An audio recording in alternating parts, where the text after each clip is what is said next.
Bom, o nosso programa de hoje é uma conversa com o Dr. Djalma Pinto e com o Dr. Khalil Lavô.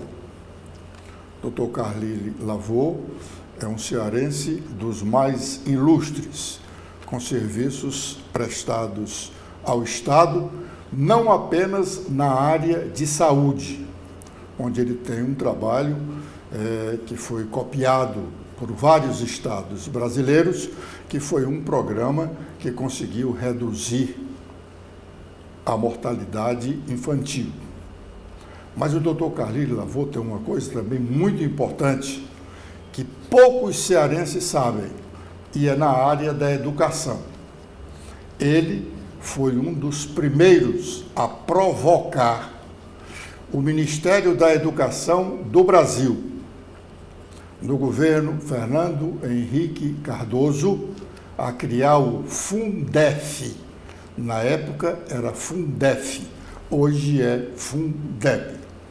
Ele vai melhor explicar esse trabalho que ele fez com a provocação do doutor Djalma Pinto, que conhece muito bem esse trabalho. O Djalma. Edson, eu tenho a honra de estar aqui ao lado do professor Khalil Lavô, doutor Khalil Lavô, que é um homem de espírito público elevadíssimo, uma referência para a juventude, para essa geração que está ocupando nesse momento o nosso estado e o nosso país. Pouca gente sabe da importância desse homem. Por isso eu quero cumprimentar o doutor Arnóbio, que foi o grande estimulador desse encontro, que eu reputo histórico, na medida em que a educação do Brasil deve à iniciativa desse médico abnegado, quando prefeito da cidade de Jucás teve a iniciativa de provocar o governo do estado do Ceará e o Ministério da Educação para viabilizar a educação no Brasil, na medida em que pouquíssimos recursos eram destinados a esta pasta vital. E ele então, e agora eu quero que ele comece a explicar para o povo do Ceará e do Brasil como foi a motivação, qual foi a sua motivação para criar, juntamente com o secretário Naspolini e o então ministro Paulo Renato, um plano piloto para a criação do Fundef no Brasil. Muito bem, muito obrigado aqui ao Edson e essa figura do Djalma, sempre presente. Hoje é muito importante que essas notícias possam chegar, ainda mais nesse momento especial em que vivemos no Ceará e no Brasil. Temos a eleição no próximo ano, então é importante que se discuta esses temas fundamentais. Eu sempre entendi a educação como sendo a coisa mais importante para que a gente chegue na saúde. A saúde a gente só vai conseguir se tiver educação. Se não tiver conhecimentos, a gente não consegue entender as descobertas mais novas da ciência. E é isso que o Agente de Saúde fez, foi levar a cada família aqueles conhecimentos mais novos da ciência, essenciais para a saúde. Aí o problema da higiene, o problema da vacina, o pré-natal, tudo isso são essenciais para a saúde. Mas que as pessoas que nunca foram à escola, a gente pensa que as pessoas que nunca foram à escola têm os mesmos conhecimentos que a gente tem. Falta de conhecimentos. Então, a coisa mais desde pequeno que eu via lá na minha cidade, lá no Jucás, que as pessoas que iam para a escola tinham um futuro diferente. Isso, então, desde o início do meu entendimento, que eu via a educação como sendo essencial. Para vocês terem uma ideia, de 500 crianças que nasceram em Jucás em 1940, que é o ano que eu nasci, só 11 chegaram ao 4º ano primário, junto comigo. Só eu e mais 2 foram para o curso ginasial. E só eu vim para a universidade. Vocês terem uma ideia do que era a educação. Então isso me parecia sempre essencial. Aí quando cheguei a prefeito, vi então aquilo como é que podia ser feito. Mas os estados do Sul e do Sudeste, os estados é que realmente eram responsáveis pela escola primária. No Nordeste eram os municípios. O Darcy Ribeiro sempre falava de como a burguesia brasileira via os problemas. Então, Município, você tem 25% para gastar em educação. Mas quanto é que o município do interior do Nordeste tinha para a educação? Praticamente nada. Quando eu assumi a prefeitura, para colocar todas as crianças na escola, que é o que a gente fez, nós tínhamos R$7 por cada criança por mês. Então vocês imaginem o que é ter uma escola com 7 crianças por mês por criança da escola. Isso aplicando os 25%. Então, era impossível. Conseguimos levar todas as crianças para a escola, mas uma professora, com um nível normal, ganhava um salário mínimo para trabalhar os 2 expedientes. Isso era o que tinha, mas foi uma emergência. E as professoras ainda gostaram muito, porque pelo menos começaram a trabalhar, sem que tivesse uma educação política. E esse, então, foi o tema que eu levei para o Estado, levei para a imprensa, eu assumi, junto à Prefeitura, também assumi a presidência da Associação dos Municípios do Ceará e coloquei como tema central do meu trabalho levar as crianças para a escola. E como é que o senhor chegou, então, ao ministro da Educação, na época, o Paulo Renato. O mais importante foi chegar aqui ao Estado. O Naspolini, que foi uma figura importantíssima no Ceará. Foi o primeiro secretário do governo, secretário de Educação do primeiro governo Tasso Gereissati. Do segundo governo. Do segundo governo Tasso Gereissati. O primeiro foi Paulo Elpidio. Naspolini veio lá de Santa Catarina para o Unicef aqui do Ceará e no segundo governo do Tasso assumiu a educação, segundo e terceiro governo. Fez uma revolução na educação. Então levei para o Naspolini. Naspolini, não tem como a gente colocar as crianças na escola com esse recurso do município. E claro que ele vinha de Santa Catarina, um estado em que todas as crianças estavam na escola, o estado que bancava, mesmo os municípios sendo bem mais ricos do que os nossos municípios do Ceará, quem bancava o ensino lá em Santa Catarina era o estado, como era no Rio Grande do Sul, como era em São Paulo, como era no Paraná. Então ele colocou aquilo como sendo um tema importante e levou então ao governador Tasso. E ele então topou, o Tasso topou, vamos fazer uma experiência com 6 municípios. Você tem R$7 por aluno. Então nós vamos fazer uma experiência com 6 municípios para completar, para que cada município tenha R$15 por estudante mês. Ah, você imagina, dobrei o dinheiro das minhas professoras. De um salário mínimo por 2 expedientes, passou a ter um salário mínimo por cada expediente de trabalho na escola. Ah, você imagina a revolução, dobrar o salário. Inflacionou o salário dos professores. Isso, você imagina o que é a professora que já se sentiu importante porque nós tiramos a coisa da política. Para nomear a professora tinha que ser amigo, um filho do compadre do prefeito, que geralmente nem era normalista. E aí passou a ser valorizado. A professora que tem o curso normal ganhava, para trabalhar os 2 expedientes, 2 salários mínimos. Se tinha o ensino pedagógico curto, que tinha com 2 anos, passava a ganhar 4 salários mínimos. E se tivesse o curso pedagógico completo, 6 salários mínimos. Então, é uma revolução na educação. Isso o Naspolini e o governador Tasso se entusiasmaram, vamos levar esse tema ao Ministério, porque também o Estado não tinha como bancar isso tudo. Levou ao ministro Paulo Renato e realmente o presidente Fernando Henrique assumiu, vamos levar isso adiante. E o Ceará foi importantíssimo para o projeto, a reforma da Constituição. Em vez de ter 25% em cada município para a educação, você tinha um valor por estudante. Então, na Câmara Federal, o deputado Irapuã Aguiar foi o relator, ganhamos, mas ainda com certa dificuldade. Quando foi para o Senado, já foi o senador Lúcio Alcântara, já foi aprovado por unanimidade, o Fundef. Então, você imagina o que é o município passar a ter recursos. E outra coisa, o município passou a receber por estudantes na escola. Então, os prefeitos passaram a catar os estudantes para ir para a escola. E aí os agentes de saúde foram muito importantes para convencer o pai e a mãe que agora tinha escola. Não era aquilo que existia antes. Tinha uma escola, tinha professor. Uma coisa importante também que foi feita, logo que a lei foi aprovada, foi um concurso para que os professores municipais fossem concursados. Isso foi uma grande mobilização que o Naspolini fez, eu ajudei, para que um concurso bancado pelo Estado, os municípios não tiveram despesa, o Estado que bancou todo o concurso, e aí um outro tempo para o ensino fundamental no Ceará. Um ensino com professores capacitados.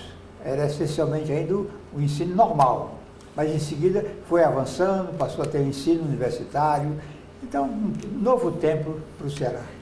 Isso aí, só um registro muito importante que ele colocou, o professor Antenor Naspolini, que era uma pessoa lá de Santa Catarina que veio ser secretário de Educação e era um vocacionado para essa área, e ele criou não apenas esse concurso para professor, porque, como disse o doutor Carlile, era o político, o vereador que indicava aquelas pessoas sem capacidade nenhuma, sem condição de motivar a criança ou o jovem para ter uma perspectiva de evolução na sua vida. E o professor Antenor Naspolini, ele teve uma grande inovação, que foi criar o concurso de seleção para os diretores das escolas. Exatamente. Que é uma medida que deve ser adotada em cada município, para evitar essa politicagem da mulher do vereador ser a secretária de Educação, ser a diretora da escola. Então, nesse ponto, essa contribuição do professor Naspolini, que eu acho que você também devia convidá-lo um dia, Edson, para fazer esse resgate histórico, que é muito importante para que a sociedade cearense saiba daquelas pessoas que realmente contribuíram para a evolução do Ceará no século XX. Como ele disse, da geração dele, apenas 2 pessoas conseguiram concluir o curso superior. Doutor Carlile, o senhor criou, o senhor fez referência aqui aos agentes de saúde. Sim. Foi o senhor que criou essa figura do agente de saúde, né? O agente de saúde existe no mundo inteiro. Muitos Sim, países do mas mundo não existia aqui experimentaram. com essa Isso. denominação. Exatamente. Até o nome é parecido em inglês, trabalhador comunitário de saúde. E agora varia de lugar para lugar, tá certo? E, inclusive no Brasil existiam algumas experiências com entidades filantrópicas. A Pastoral da Criança foi um exemplo importante de agente de saúde. Mas, digamos, lá em Santa Catarina deu um resultado muito bom, porque tinha muitas pessoas capazes de ajudar e poucos pobres que precisavam daquela ajuda. Então, uma mãe com boas condições financeiras e que dispostas a ajudar, acompanhava uma meia dúzia de mães pobres para ajudar na educação dos seus filhos, na saúde dos seus filhos.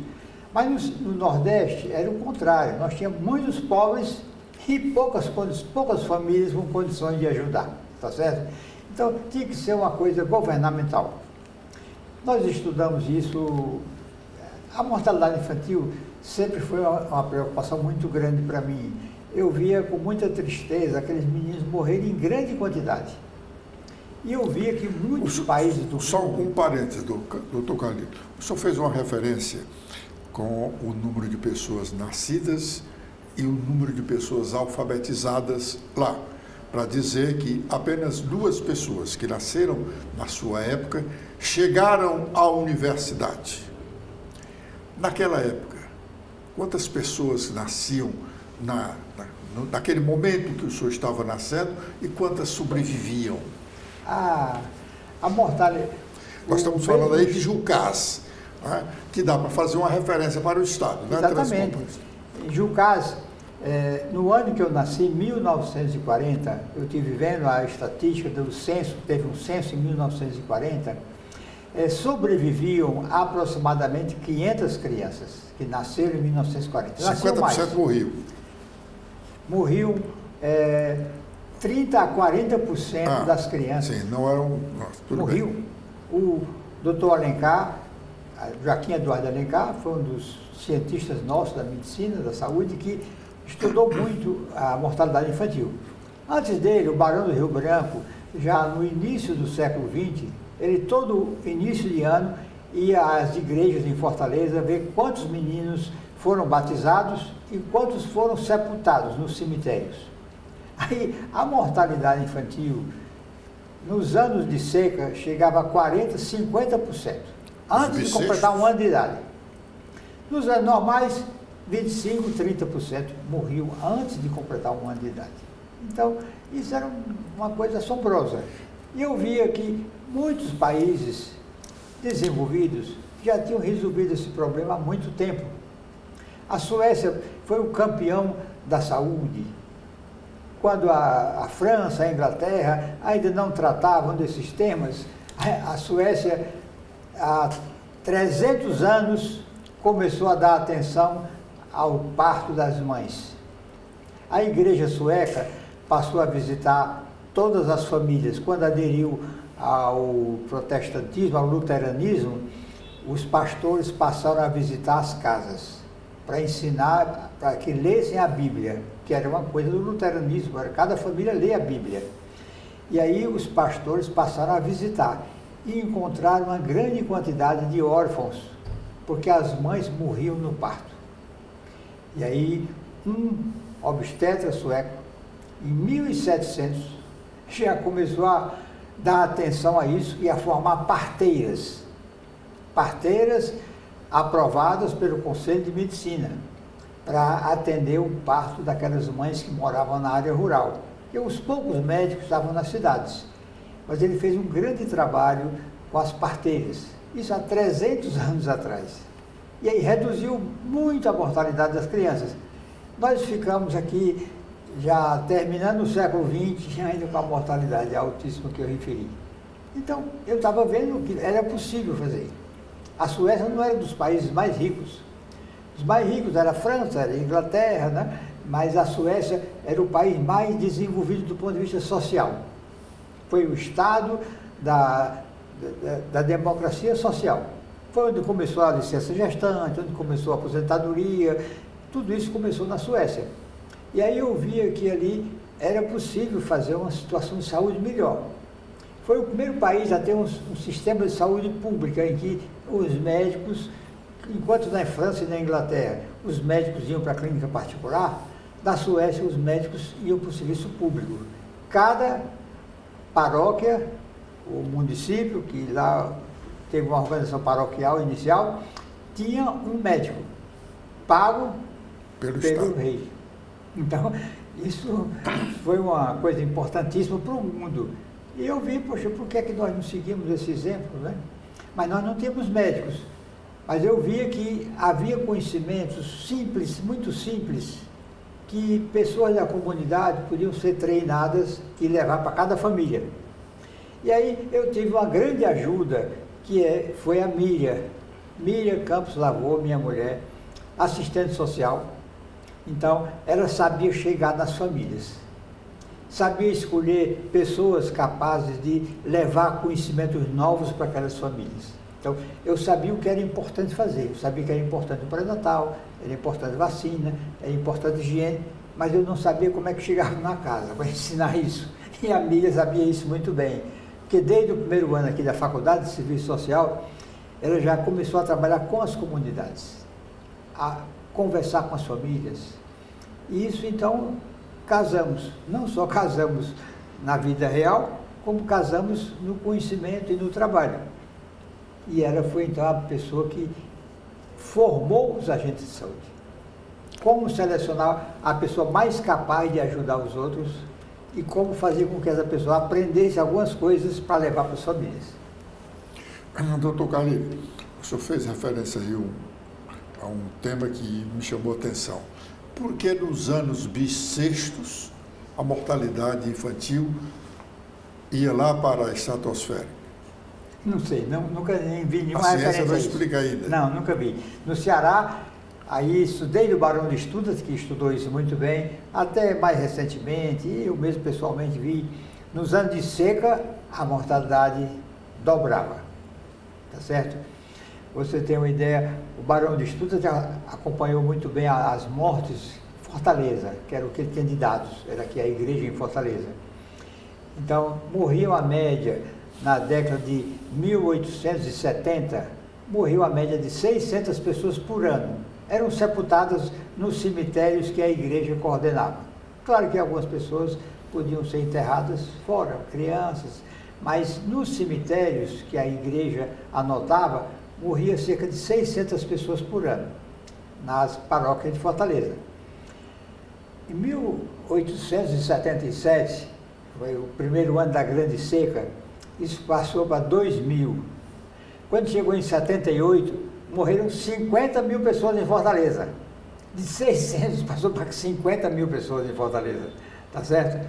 Porque, além da seca, a aglomeração das pessoas que vieram do interior, pelo menos tinha água em Fortaleza, e algum tipo de ajuda que chegasse, e a aglomeração, com mais a varíola que chegou, foi a maior mortandade, e aí o Brasil tomou conhecimento da seca do Ceará.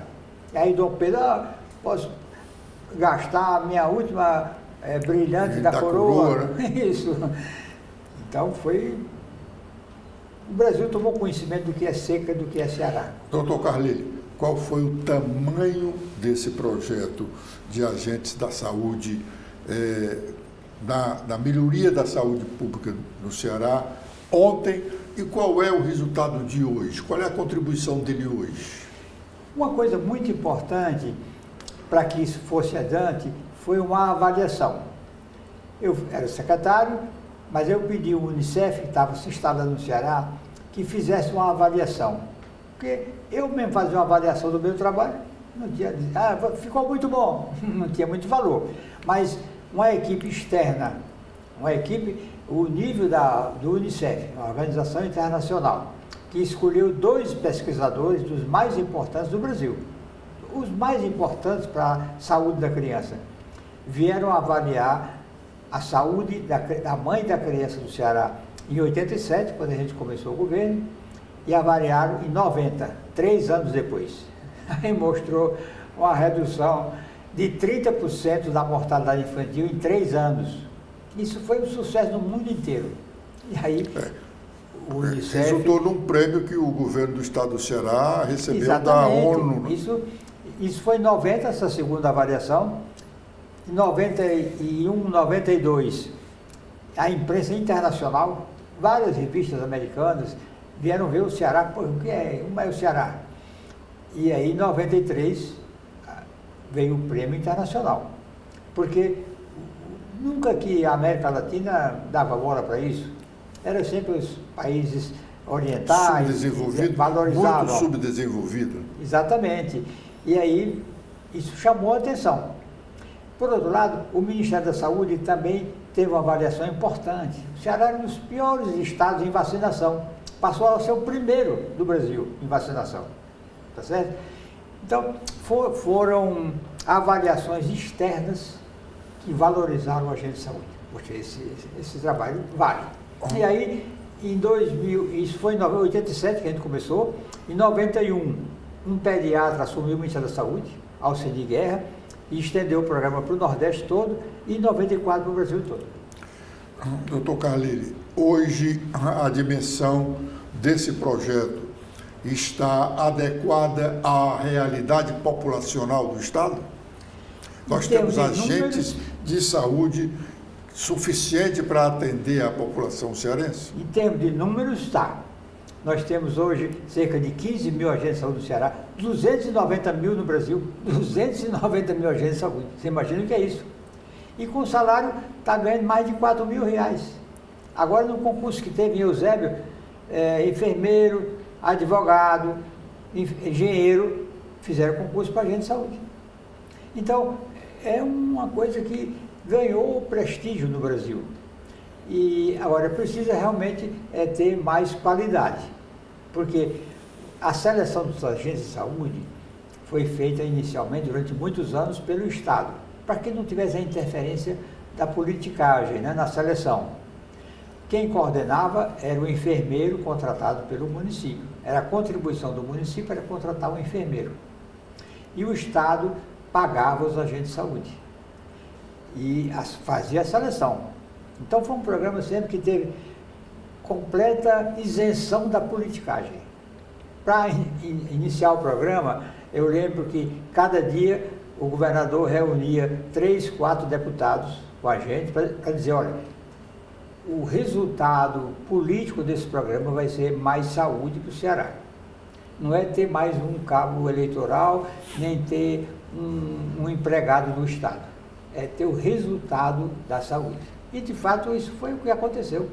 Então, completamente isento e deu muito prestígio, então, para a agente de saúde. E esse, doutor Carlyle, agora um advogado trabalhando na área da saúde vai contribuir para melhorar esse claro, programa? você precisa ver os direitos da pessoa. Nós estamos acompanhando esses 70 agentes de saúde novos que foram contratados em Eusébio concurso, né? Estão identificando os problemas, aqueles problemas que a gente pensa que não existe mais, né? Famílias completamente sem direitos nenhum, né? Então, os agentes de saúde hoje estão trabalhando além da questão da saúde propriamente dita. A saúde como uma coisa global. Por exemplo, essa semana passada, uma enfermeira, super enfermeira, contratada como agente de saúde, identificou uma família lá em Eusébio, a criança, a menina com 25 anos, entrou em surto psicótico, se cortando, teve que ser internado, mas você teve então uma pessoa com um nível capaz de enxergar aquilo ali, que no começo era mais a criança, não deixa o menino morrer.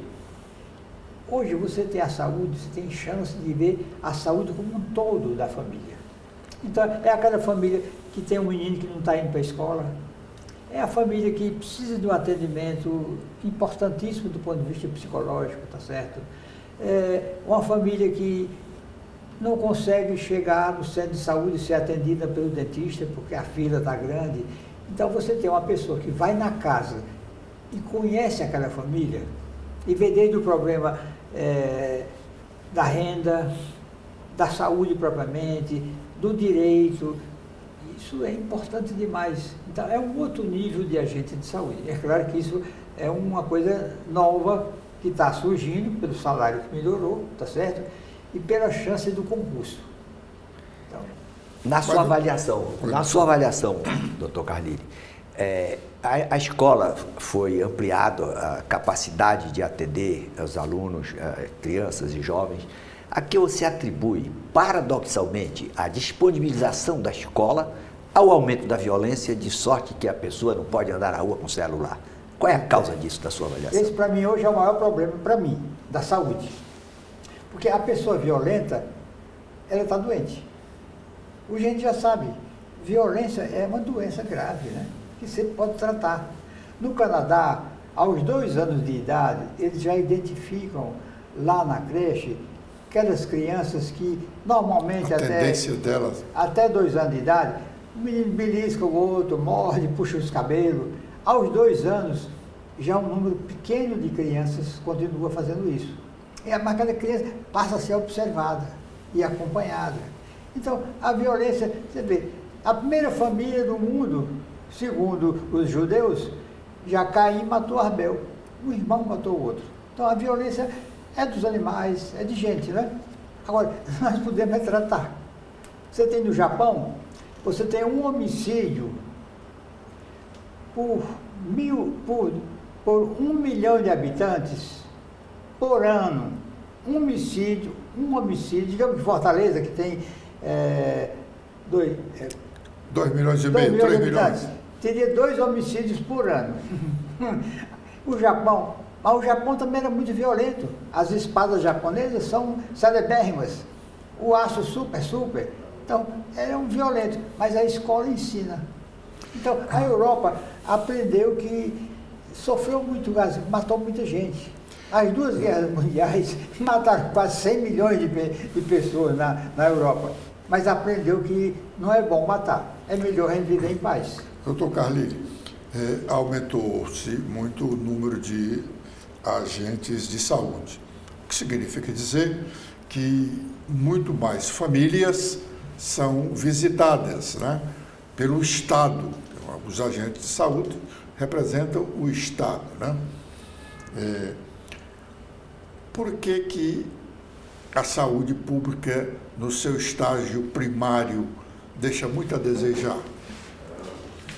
Os agentes de saúde não estão fazendo o trabalho a contento, ou a medicina primária não está preparada para receber a clientela que tem? No próximo ano, nós estamos completando 40 anos do SUS. Ceará, São Paulo, Paraná, a Bahia, começaram o SUS um pouco antes do SUS real. O SUS, do ponto de vista constitucional, legal, começou em 91. Alguns estados, e o Ceará está no meio, começou em 87. Então, nós estamos completando 40 anos no próximo ano. Nós tivemos 6 governadores, 4 de 8 anos e 2 de 4 anos. Né? O Ciro e o Elmano, cada um com 4 anos. O Tasso, aí o Lúcio também de 4 anos. Não, o Tasso teve 8 anos, o Ciro... O Tasso teve 12, né? Hã? O Tasso teve 12 anos. Exatamente. E aí o Cid 8 e o Camilo 8. Então nós tivemos 40 anos, contando com o próximo ano do Elmano, mas foram modelos bem diferentes. Eu acho que esse momento agora é o momento em que nós podíamos nos reunir para avaliar esses 40 anos. Nós temos dados, muitos dados, de como é que foi a saúde no Ceará nesses 40 anos.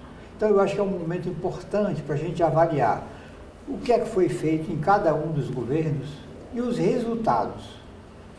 Nós começamos, foi muito importante para o Ceará avaliar a mortalidade infantil.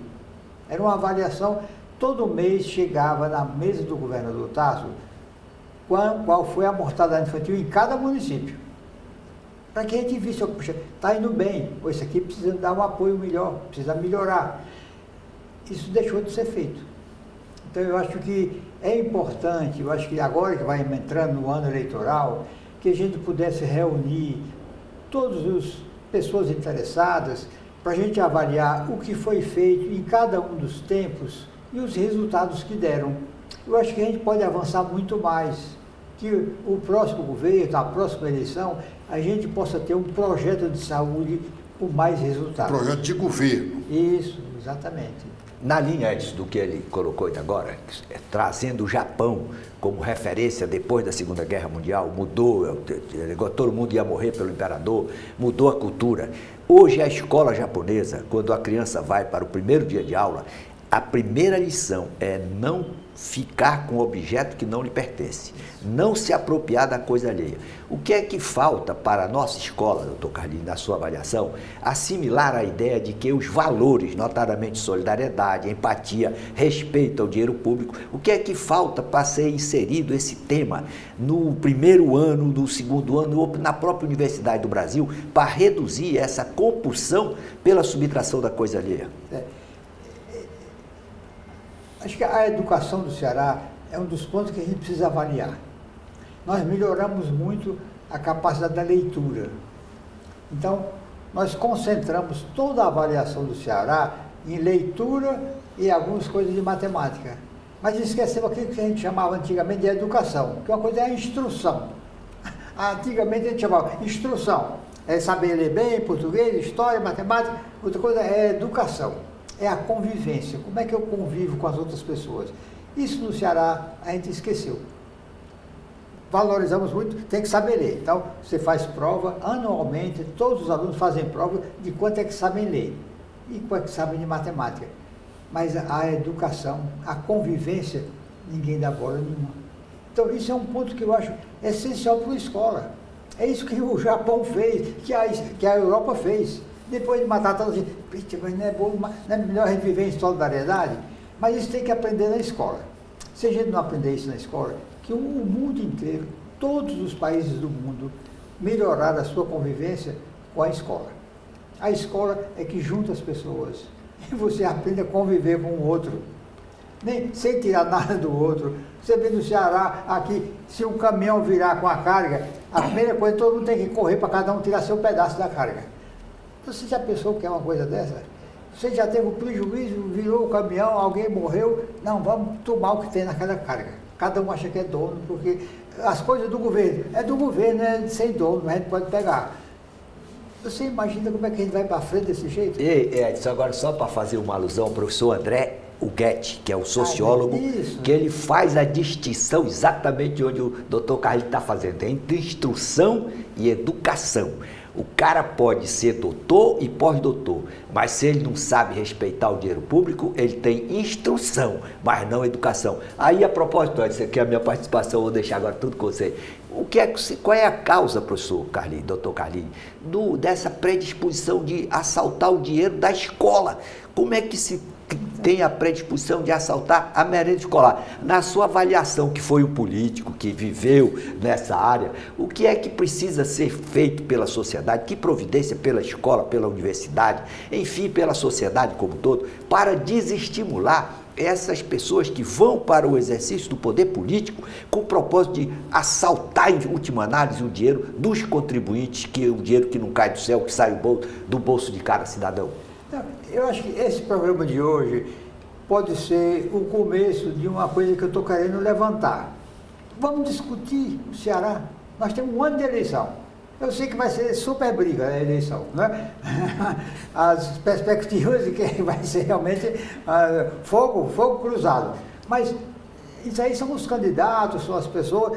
Mas eu acho que a gente, a sociedade, as pessoas que pensam, a imprensa, a gente pode discutir o que é melhor para o governo, o que é que o governo deve fazer no Ceará. Então, a escola, a gente tem que começar a pensar nisso. Para que essa escola? É só para levar instrução? É só para melhorar o dinheiro? O Ceará ficou mais rico. Realmente, hoje, o Ceará está mais rico, né? Você vê, hoje é carro, é tudo, tem muito mais dinheiro no Ceará. Mas o censo de 2022 agora perguntou a cada pessoa se estava na escola. É um dos dados mais horríveis que eu vi no censo. 22% dos adolescentes de 17 anos do Ceará estão fora da escola. Você imagina, 22% dos adolescentes de 17 anos fora da escola. E o pior? Que rumo esse menino vai ter? E o pior, eles estão naquele grupo de nem estuda e nem trabalha. Mas se fizer só isso, vai ficar-se quieto. Mas essa pessoa está sendo chamada para outra coisa. Infelizmente. Está sendo chamada para uma coisa que atrai. É dinheiro e risco, que é a coisa que o adolescente gosta, né? Gosta de se arriscar. Ele pode pegar um revólver e vai arranjar mais uma namorada. Então, essa nossa escola, que não atrai, claro que muita gente vai para a escola e aprende e vai para a universidade e está ganhando dinheiro. Mas você imaginar que 22% dos nossos jovens não estão indo para a escola, estão pegando um outro caminho. Se a gente não olhar para isso, que rumo a gente vai ter? Mas nós temos que fazer, então, uma revolução, né, doutor Carlinhos? Uma revolução. Porque a escola não está... Não precisa ter bala, não. Sim, uma revolução as sem balas bala. já estão lá. Mas Porque a gente precisa discutir, poxa, qual é o Ceará que a gente quer, né? A gente quer um Ceará rico, ou quer um Ceará que a gente viva com mais paz? Porque você falou da violência, para mim, a violência, o indivíduo violento é um indivíduo doente, precisa de ter tratamento. Mas ele precisa de ter... O tratamento de uma pessoa violenta não é fácil. Por isso que o Canadá, aos 2 anos, já se preocupa de acompanhar. Porque depois de 17 anos, que já está na bala... Não muda mais, né? A semana atrasada, eu vi lá uma dentista de Eusébio me deu notícia de um menino de 12 anos, que ela acompanha desde os 8, eu quero ser, minha profissão vai ser bandido. Isso hoje, filho de uma pessoa que é funcionária de um posto de saúde. Um menino de 12 anos, que desde os 8 diz que ele quer ser bandido. Então, você imaginar que a gente não faz nada, vê isso e aí precisa ter um grupo grande de pessoas, a sociedade tem que querer fazer isso. E você, eu acho, Edson, e você e o Djalma com toda a sua capacidade, vamos levantar esse tema, vamos começar, deixar que os partidos briguem, que os candidatos briguem, mas a gente tem que discutir propostas para o Estado. Cobrar alguma coisa, né? Nós temos que ter propostas, né? Mas também não é só esperar que os candidatos tenham propostas, não, porque a cabeça deles está com muita coisa. Mas a sociedade, quem estuda, quem pensa, vamos pensar em propostas para o Estado. Não foi em 86 aquilo que a gente fez, não foi uma coisa importante. A sociedade se juntou para discutir propostas. Ainda bem que nesse mundo todo tem algumas pessoas trabalhando, né? E dentre elas, nós podemos dizer que o senhor é um dos que estão trabalhando. Eu queria que o senhor dissesse alguma coisa sobre Fiocruz. O senhor já está produzindo vacina da Fiocruz aqui? Não, começamos a fábrica esse ano. Essa fábrica de vacinas vai substituir Manguinho, do Rio de Janeiro? Não, é a primeira filial. A Fiocruz hoje está em 11 estados. A primeira a ter produção industrial, além do Rio, é o Ceará. Nós vamos complementar. Nós vamos fazer que vacinas? Aqui? Nós vamos fazer principalmente medicamentos que não são vacinas. As vacinas estão centralizadas no Rio de Janeiro. Mas, digamos, insulina, que é um produto caríssimo, importado. Alguns produtos para câncer, também caríssimos, importados. Esses produtos que são de alta tecnologia. Ainda não se produz no Brasil esses medicamentos? Esses medicamentos são produzidos, são, digamos, acabados no Brasil. Vem um produto, vem a matéria-prima. Vem a matéria-prima e aqui nós pagamos altos royalties para poder eles, mas para isso precisa muito estudo. Então nós começamos aqui já os laboratórios. Nós já estamos formando gente para daqui a 6 anos a gente começar a produzir. Porque a competição internacional hoje por esses fármacos é alta demais. Então, as grandes empresas exigem cada vez mais qualidade para você produzir um remédio. A Anvisa cada vez mais é cobrada por qualidade. Então, para você ter um produto novo no Brasil, é muita exigência de tecnologia. Agora, com a chegada do ITA, que é uma coisa importante para o Ceará, e com tudo que a universidade aqui já tem, a gente consegue, se a gente quiser, investir para valer, nós poderemos ter fábricas aqui de medicamentos. Mas precisa muita tecnologia, muito conhecimento. Muita gente nossa de alta qualidade vai embora.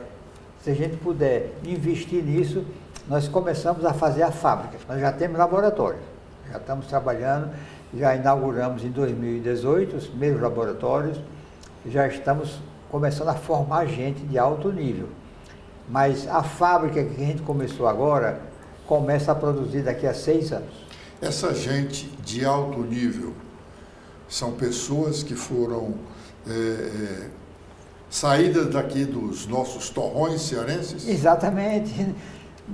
Eu falei dos 22% de adolescentes fora da escola, mas tem muita gente boa estudando. E escolas boas, tá certo? Agora, precisamos valorizar essas pessoas. Precisamos ter muito mais dinheiro investido em pesquisa, muito mais dinheiro. E não é pouco que se investe em pesquisa, tá certo? Precisamos ter mais investimentos. Nós só vamos ter riqueza de produtos novos com muita pesquisa. E a Fiocruz começou, nós estamos trabalhando mesmo. O ano passado, a gente começou pelo Saúde da Família, 740 mestres começaram a se formar em saúde da família em todo o Brasil. Nós começamos aqui no Ceará. O primeiro trabalho nosso no Ceará foi formar profissionais para saúde da família, para aquela coisa primária, para ir lá para o município, lá para a roça e tentar ajudar. O ano passado, todos os estados do Brasil entraram na rede. Chama lá fora de generalista? Isso. Todos os estados do Brasil entraram na rede de formação de mestres em atenção primária ou saúde da família. De Roraima até o Rio Grande do Sul, 740 jovens entraram no mestrado de saúde da família no Brasil ano passado. Então, isso é importante demais, a gente formar em pesquisa. Vários pontos do país ou a em concentração? Todos os estados do Brasil, de Roraima até o Rio Grande do Sul. 50 instituições que a gente começou a juntar, 50 instituições universitárias passaram a formar mestres em atenção primária no ano passado. Doutor Carlile, antes de produzir esses medicamentos que o senhor citou aí, por exemplo, a insulina é uma coisa fantástica, né? Porque tem quantos milhões de brasileiros sofrem de diabetes e não têm condições de comprar a insulina, né? Às vezes se quer o aparelho para medir, né? Isso. Antes de produzir isso, o que faz a Fiocruz hoje no Ceará? A primeira coisa que a gente começou a fazer foi fortalecer a atenção primária. A enfermeira, o dentista, o médico, que precisa estar lá na roça, lá na vila, lá no Jucás, lá no Assaré. O Jucás, depois que o senhor saiu de lá, Sim, mas a gente precisa ter gente para fazer isso lá, de qualidade. Então esse foi o primeiro trabalho nosso, que é o que eu sabia fazer, tá certo? Fazer remédio de alta qualidade para competição internacional eu não sabia fazer, mas isso estava como meta da Fiocruz. E a gente então começou a formar gente, nos nossos laboratórios. E só em 2018 a gente começou os primeiros laboratórios. Em 2014 começamos nossos primeiros cursos para a formação de profissionais de saúde da família. Em 2018 começamos nossos laboratórios. É caro, o laboratório é caro, mas o Ceará já tem muita coisa, não só na Fiocruz, mas nas universidades. No Covid, em 3 meses, nós reunimos 34 doutores e 32 mestres formados pelas universidades do Ceará e colocamos no nosso laboratório. Em 3 meses fizemos um laboratório. Fizemos 1,5 milhão de exames para o Covid, para o Brasil todo. 1,5 milhão de exames, sábado, domingo, madrugada, qualquer hora que chegasse. Aqui na Fiocruz Ceará? Aqui na Fiocruz Ceará. Foi um laboratório que já foi... Essas amostras vinham do Brasil inteiro? Vinham do Brasil inteiro. Tinha um laboratório aqui, tinha outro no Rio de Janeiro e outro no Paraná. Tinha que resolver o Brasil inteiro. Tá certo? Então, essa parte de laboratório, de capacitação de pessoal, é o começo da história.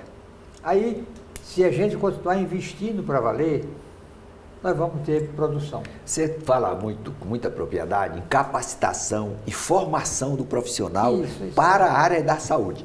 Você que já foi um político exemplar, que deu realmente uma valiosíssima contribuição para o município, para o próprio estado do Ceará, na sua avaliação, o que nós precisamos fazer para formar o cidadão, para ter o compromisso com a boa governança, para ter compromisso com a eficiência, com a aplicação correta do dinheiro público, enfim, com a priorização do interesse coletivo para exercer aquela delegação que ele recebe do povo? Uma coisa importante é a educação, que a gente já conversou aqui. Na hora que você tem uma pessoa de nível melhor, na hora que você tem um Djalma, com toda a formação dele, poxa, ele vai ver o que é que o mundo está fazendo de melhor. Você tomar o Rolim também, para ele não ficar com ciúme só o Arnaldo. O Arnaldo, né, de Jucás já tem muita gente, o Valdenei também, né? Então, a educação é que forma e que faz a diferença nas pessoas, né, e na sociedade. É a primeira coisa. Outra coisa, houve uma centralização da saúde, tá certo? Nos últimos 20 anos. Os primeiros 20 anos foi descentralização. Foi o agente de saúde que chega na casa de cada pessoa. Foi ter o dinheiro para que o município contratasse o médico, o enfermeiro. Isso a gente fez nos primeiros 20 anos, tá certo? A partir de 2007, se começou uma nova política. Se pensou nos grandes hospitais. Então, o Hospital do Juazeiro, o Hospital do Sobral, o Hospital do Xaramubim, o Hospital do Limoeiro e agora o Hospital da UES. Grandes hospitais. Então, e as policlínicas. Então, o Estado voltou a centralizar. Isso foi uma coisa que tirou dos municípios a capacidade inventiva. Nós tivemos muita capacidade inventiva na saúde do Ceará nos primeiros 20 anos. Tá lá certo? No interior. Desde o interior até Sobral. Sobral, no governo do Cid, 8 anos de governo do Cid. Foi uma coisa exemplar, tá certo? Mas aí o Cid achou que, então a atenção primária já está resolvida. Precisamos agora do grande hospital. Mas isso era Sobral, tá certo? Os municípios continuam precisando de médicos, de políticos, que elevem o nível, isso que você fala. Como é que eleva o nível da cidadania lá no município? Se a gente centraliza o poder, centraliza os recursos, centraliza os grandes hospitais, em detrimento de ter o serviço bom em cada município, você desestimula essa criatividade, essa descoberta, essa cidadania que lá no município está muito mais fácil de fazer do que aqui em Fortaleza. Na sua avaliação, qual é a influência ou o fator decisivo da impunidade em relação, por exemplo, aquele prefeito, aquele vereador, aquela pessoa que desvia o dinheiro da merenda escolar, o dinheiro da escola, o dinheiro da estrada, enfim. Qual é o papel que essa impunidade, a certeza da impunidade, contribui para desarrumar a sociedade de um modo geral? Olha, deve ter muita coisa, e você, como homem do direito, sabe isso muito mais da ciência jurídica, tá certo? Eu vejo do ponto de vista, digamos, de como um cidadão que está vendo as coisas. Na hora que você centraliza o poder, fica mais difícil você desenvolver a cidadania. Na hora que você centraliza, hoje o dinheiro está muito centralizado, né, em Fortaleza. O município ganhou o dinheiro da saúde e ganhou o dinheiro da educação, tá certo? Mas o da saúde ficou muito mais no Estado. Então, e no grande hospital, é importante o grande hospital, mas isso que eu estou pedindo, que a gente faça uma avaliação desses últimos 40 anos do Ceará, que a gente sabe muito bem como é que foi, o que é que foi feito e qual foi o resultado. Então, eu acho que é hora de avaliar qual é a contribuição do grande hospital, o que é que ele é capaz de fazer, mas o que é o papel do município, do médico que está lá no município, do pequeno hospital, do médio hospital. Uma experiência muito importante do governo Lúcio Alcântara foi o doutor Jurandir Frutuoso. Jurandir Frutuoso, ele e a mulher eram cirurgiões, resolviam tudo em Pedra Branca. Foi secretário de saúde do governador Lúcio. Então ele fez uma grande experiência no Ceará, que foi fortalecer os 22 hospitais, que se chamavam hospitais de polo, no Ceará. No governo anterior, no final do governo Tasso, o terceiro mandato, que o Anastácio foi o secretário, se fez um estudo identificando para onde as ambulâncias levavam os doentes. E aí foram identificados 22 hospitais, para onde as ambulâncias do Ceará inteiro iam, sem nenhum direcionamento, mas o médico já sabia, vai para aquele hospital que resolve. Então o doutor Jurandir Frutuoso, ele fortaleceu esses 22 hospitais. Poxa, um grande trabalho. E cada mês ele avaliava que menos doentes vinham para Fortaleza, porque tinham resolução lá. Então, isso foi um trabalho fantástico, mas foi identificando cada hospital, o que é que você precisa. Não foi construído nada. Nesses 4 anos, não se construiu nada. Mas teve recurso, teve mais pediatra, mais cirurgião, mais anestesista, mais ginecologista, mais clínico. Isso fez uma diferença grande demais. Então, é importante que agora a gente veja qual é o papel do grande hospital. Importante. Mas qual é o papel do hospital médio? Qual é o papel do ginecologista, do cirurgião, do clínico? Isso é essencial. Nós temos esses dados todos. Esses 40 anos nós temos dados em quantidade no Ceará para a gente avaliar. O que eu estou sugerindo é que a gente junte essas pessoas que fizeram todos esses 40 anos e a gente analise. Poxa, o que é que deu mais resultado? O que é melhor a gente investir mais agora? Vamos fortalecer mais agora, tá certo? Sem nada de um contra o outro. É avaliar os dados. Vamos aproveitar melhor os recursos e daí vamos avaliar. A conversa está tão boa que o tempo no instante acabou. Se foi. Não acabou ainda não, ainda tem uma coisinha para gente. Dá para o senhor dizer qual é o tamanho da Fiocruz do Ceará em relação a Fiocruz no Rio de Janeiro, que é o sede? Sim. É pequenininha a nossa, tá certo? Mas nós começamos junto com mais outras 3 Fiocruz. No Piauí, em Rondônia e no Mato Grosso do Sul. Foram 4. Hoje são em 11 estados. Começamos 4 juntos. A nossa realmente é a maior. Não tenho dúvida nenhuma que foi a que mais cresceu. Porque Nós estamos falando em maior em produção, em resultados.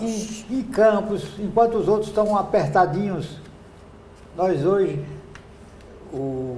tivemos a sorte de ter o presidente cearense, Paulo Gadelha. Cearense, era o vice-presidente na hora que a gente começou, mas a gente teve uma coisa muito importante aqui, que foi reunir todo mundo para trabalhar junto. Então nós chamamos todas as universidades públicas do Ceará para fazer a formação dos profissionais de saúde pública, como eu falei, saúde da família. Então juntamos o UFC, o S, UVA e URCA e começamos juntos. Trabalhamos sempre com os governadores. É essencial. O Estado é o Estado, nós temos que estar juntos. Então, na posse do Paulo Gadelha, o único governador presente foi o governador do Ceará, Cid Gomes. Na posse da Anísia, a outra presidente da Fiocruz, o único governador presente foi Camilo Santana, porque nós sempre trabalhamos juntos. Não tem como crescer o Estado, Fiocruz, que é Estado, sem estar junto com o Estado do Ceará. Então, isso fez uma diferença grande demais. A pessoa chega e diz, mas você tem isso tudo? Nós temos hoje, só a Fiocruz tem 32 hectares de propriedade nossa. Onde uma área nobre do e mais 30 hectares para a gente montar indústrias privadas que queiram vir para cá. O IFCE vai se instalar a partir do próximo ano. Tem 3 hectares para o IFCE, porque uma das grandes preocupações minhas é ter profissionalização para os jovens, para os adolescentes. Porque o segundo grau hoje, nós temos hoje mais de 100 escolas profissionais no Ceará. O Estado foi um grande trabalho do CID, foi fazer as escolas profissionais. Mas é pouco. Então, nós temos para todos os adolescentes que não têm perspectiva de ir para a universidade, tem que ter uma profissionalização. Você vê a Europa, o Japão, todo mundo. Se o jovem não vai para a universidade, ele faz um curso profissional. Então, se a gente não dá uma perspectiva para ele, só o segundo grau clássico nosso não estimula ninguém. Quer dizer, estimula uns ou outros, aprende alguma coisa, mas o segundo grau não tem o que fazer. Não tem o que fazer, porque ele não tem uma profissão. Então, nós vimos que o IFCE tem 46 cursos diferentes profissionais no Ceará. 46 cursos diferentes. Agora, na estrutura que ele tem hoje, praticamente não funciona, né? Não, funciona. É muito pobre, né? Tem que aumentar para todos. Equipamentos defasados, né? Mas tem que ter para todos os cearenses. Todos os jovens cearenses têm que ter direito a uma... Se ele não vai para a universidade, tem que ter uma profissionalização. Você vê, essa construção que nós começamos a fazer lá na Fiocruz, lá em Eusébio. Não temos pedreiro, faltou pedreiro. Mas como é que você não tem pedreiro com toda essa pobreza nossa? Mas tem que formar pedreiro. Você forma pedreiro de uma hora para outra? Não. Eu visitei uma escola de formação de pedreiro lá na França. 3 anos em que você fica construindo uma casa. Ele faz uma casa inteira. Eu vi lá. Um estudante terminou de fazer um banheiro, derriba aquele banheiro, outro estudante vem e faz. Aí ele vai fazer a parte elétrica, vai fazer a coberta. Então ele faz uma casa inteira em 3 anos. Então ele é de fato um pedreiro. Aqui no Ceará, onde é que você acha essa pessoa? Não tem. Doutor Carlile, só para encerrar, o senhor fica com o tempo livre aí de uns 3 minutos. Devemos dar ouvido a quem questiona as vacinas? E que sensação o senhor experimenta aos 85 anos, prestando esse serviço ao Estado e ao país? Eu acho que é essencial que se questione. Por exemplo, o Anastácio e o Odorico Moraes quiseram fazer uma experiência com cloroquina lá em Jaguaribara. Eu achei que deveria ser feita, embora eu acho que não ia dar resultado, mas é uma experiência. Não adianta eu dizer que a coisa não presta se eu não experimentei. Então, o Anastácio e o Odorico Moraes são dois médicos da maior importância científica e queriam fazer uma experiência em Jaguaribara em que a população inteira tomasse cloroquina. O Estado nem o Ministério quiseram. Não, para que fazer isso? Já sabe que não presta.